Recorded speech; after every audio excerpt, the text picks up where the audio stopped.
राधे राधे। ब्रह्मवैवर्त पुराण के अनुसार माता पार्वती ने पुत्र प्राप्ति के लिए पुण्यक नामक व्रत किया था, जिसके फलस्वरूप भगवान विष्णु ने उनके गर्भ से बालक रूप में जन्म लिया।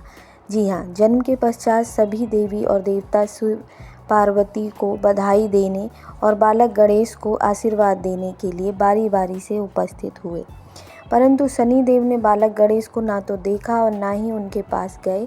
माता पार्वती को यह बात अपने पुत्र का अपमान लगी और वे रुष्ट हो गईं। दरअसल पार्वती जी को शनिदेव की पत्नी द्वारा दिए गए श्राप के बारे में पता नहीं था कि उनकी दृष्टि पड़ते ही हानि हो सकती है। उन्हें लगा कि शनि उनके पुत्र का अपमान कर रहे हैं।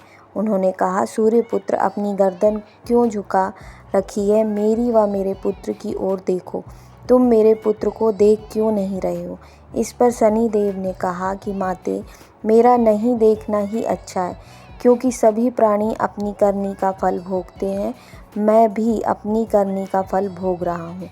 तब माता पार्वती ने कहा कि सब कुछ ठीक होगा, उनके देखने पर कुछ अमंगल नहीं होगा, क्योंकि यह मेरा पुत्र है और इसे सभी देवताओं ने आशीर्वाद दिया है।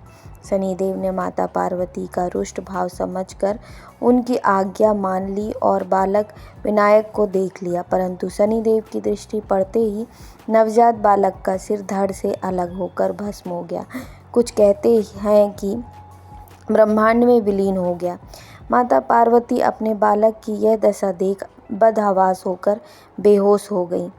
तब माता पार्वती को इस आघात से बाहर निकालने और उनके क्रोध से बचने के लिए तत्काल ही भगवान विष्णु अपने वाहन गरुड़ पर सवार हो उत्तर दिशा में पुष्पभद्रा नदी के तट पर गए। वहां उन्होंने एक हथिनी को देखा जो अपने बालक की पीठ किए बैठी थी। यह भी कहा जाता है कि वहां उन्होंने देखा कि एक हथिनी अपने नवजात शिशु को लेकर उत्तर दिशा में सिर करके सो रही थी।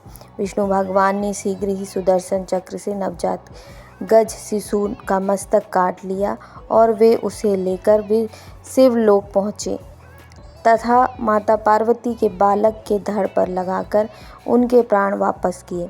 बाद में जब माता पार्वती को होश आया तो उन्होंने शनिदेव को श्राप दे दिया, परंतु सभी देवताओं ने शनि का पक्ष लेकर कहा कि इसमें इनकी गलती नहीं है। आपको तो इन्होंने सारी बात बता ही दी थी कि ये क्यों नहीं आपके बालक को देख रहे हैं, किंतु आपकी जिद पूरी करने हेतु ही उन्होंने आपके पुत्र को देखा, इसमें इनका कोई कसूर नहीं है।